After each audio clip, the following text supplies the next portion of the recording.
Lo tahu gak sih ada anak umur 2 tahun yang dihukum penjara seumur hidup, Son? Salah apa dia? Jadi gini, ini sebenarnya sebuah cerita yang sangat menyedihkan yang berasal dari salah satu negara terkejam di dunia, Son. Yang mana tuh? Korut. Oh, Seperti yang kita semua tahu, negara ini tuh merupakan salah satu negara yang paling ketat gitu dalam mengatur penduduknya. Mulai dari ngatur gaya rambut, apa yang ditonton, apa yang dikonsumsi rakyat, semuanya diatur pokoknya. Jadi ceritanya, di suatu hari di tahun 2009, sebuah keluarga tuh ketangkap, Son. Lo tau gak kenapa ditangkap ya? kenapa? Karena adanya kepemilikan Alkitab, Son. Jadi punya Alkitab 1 biji di rumahnya. Hal ini tentunya membuat satu keluarga tuh ditangkap semua, termasuk anak mereka yang berumur hanya 2 tahun saja. Padahal sebenarnya anak umur 2 tahun ngerti apa? Baca belum bisa nih? Nggak bisa harusnya. Setelah ditangkap, mereka sekeluarga dijatuhi hukuman seumur hidup di kamp penjara politik, yang kemudian membuat mereka harus melakukan kerja paksa tanpa dibayar seumur hidupnya. Waduh. Dan pasti ada hukuman lainnya lah gitu. Nggak cuma disuruh kerja doang. Seperti yang gue bilang tadi, kejadiannya ini kan di tahun 2009 ya. Tapi lo tahu nggak viralnya tuh di tahun berapa, Son? Berapa? 2023, Son, baru viral, Son. 14 tahun.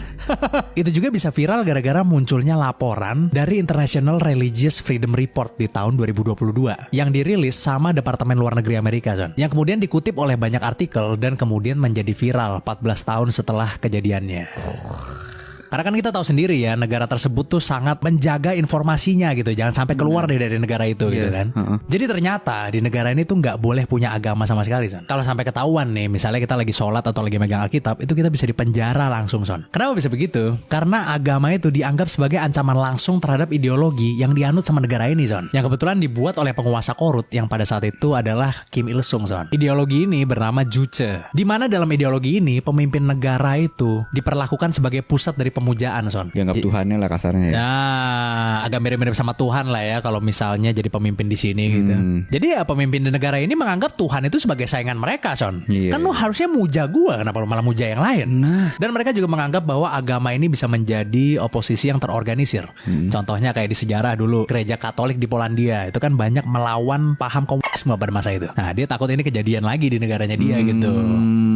Terus habis itu agama ini tuh dianggap sebagai pengaruh asing juga, Son. Which is itu sesuatu yang sangat dia benci, Son.